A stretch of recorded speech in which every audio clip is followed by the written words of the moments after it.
নারীরা কতটুকু পর্দা করবে, কতটুকু পর্দার হুকুম কি, সেখানে আমি বলেছি পর্দা করা ফরজ। এই পর্দা আপনার অধিকার, এটা আপনার আভিজাত্যের প্রতীক, আপনার রুচির প্রতীক। এটা বলে কতটুকু পর্দা, সেক্ষেত্রে আমি দুইটা মত উল্লেখ করেছিলাম, দুইটা মত উল্লেখ করেছি। মত নাম্বার 1, সারা শরীর ঢেকে রাখবে, ফেসটা খোলা রাখবে, হাত খোলা রাখবে, এটা একটা মত।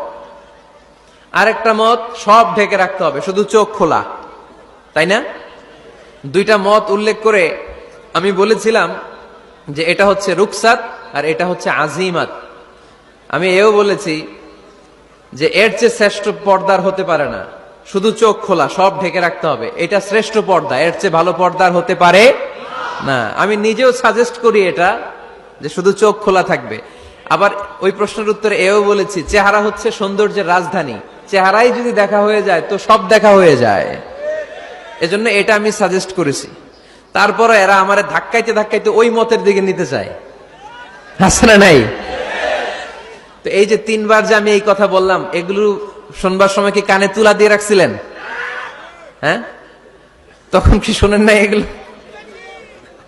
মত দুইটা বললাম কেন আমি? হুজুর দুইটা কেন বলবেন? অন্য মতের প্রতি আপনার এত শ্রদ্ধা কেন? আমগত নাই, এই হয়েছে সমস্যা। ক্লিয়ার কাট কথা। পর্দার ক্ষেত্রে দুইটা মতের উল্লেখ করেছি প্রিয় ভাইয়েরা। বলেছি এক মত বলেছে ফেস খোলা, হাত খোলা, আরেক মত বলেছে শুধু চোখ খোলা। এবং আমি বলেছি এইটা শ্রেষ্ঠ পর্দা, এর চেয়ে ভালো পর্দা হয় না, বলছি না আমি? আবার বলছি যে আমি সাজেস্ট করি এটাই সবচেয়ে ভালো, এটা করবেন।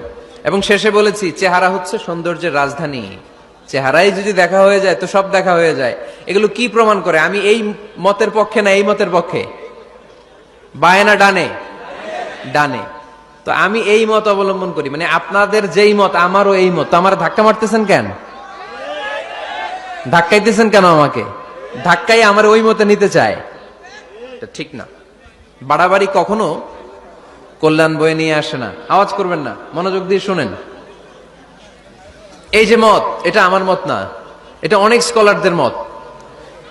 নারীরা শুধু ফেস খোলা রাখবে আর হাতের কবজি পর্যন্ত খোলা রাখবে, এটা আমার মত না। আমি অন্যদের মতকে শুধু ন্যারেট করেছি, বর্ণনা করেছি মাত্র। মেজরিটি স্কলাররা, জুমহুরুল ফুকাহা, আই রিপিট, আমি আবার বলছি, মেজরিটি স্কলাররা বলেছেন ফেস এবং হাত খোলা রাখা যাবে।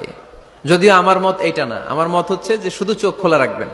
মেজরিটি স্কলাররা, রাইসুল মুফাসসিরিন আব্দুল্লাহ ইবনে আব্বাস রাদিয়াল্লাহু তাআলা আনহুমা, যার ব্যাপারে আল্লাহর হাবিব সাল্লাল্লাহু আলাইহি ওয়াসাল্লাম দোয়া করেছেন, আল্লাহুম্মা ফাক্কিহহু ফিদ-দীন ওয়া আল্লিমহু তা'বীল, আল্লাহ তাকে আপনি দ্বীনের জ্ঞান শিক্ষা দেন, কোরআনের তাফসীর শিক্ষা দেন। উনার মতও ছিল কোরআনের এই তাফসীরে, আয়াতের তাফসীরে, যে ইল্লা মা যাহারা মিনহা, নারীদের যতটুকু প্রকাশ হয়ে যায় সেক্ষেত্রে আল্লাহ ক্ষমা করবেন।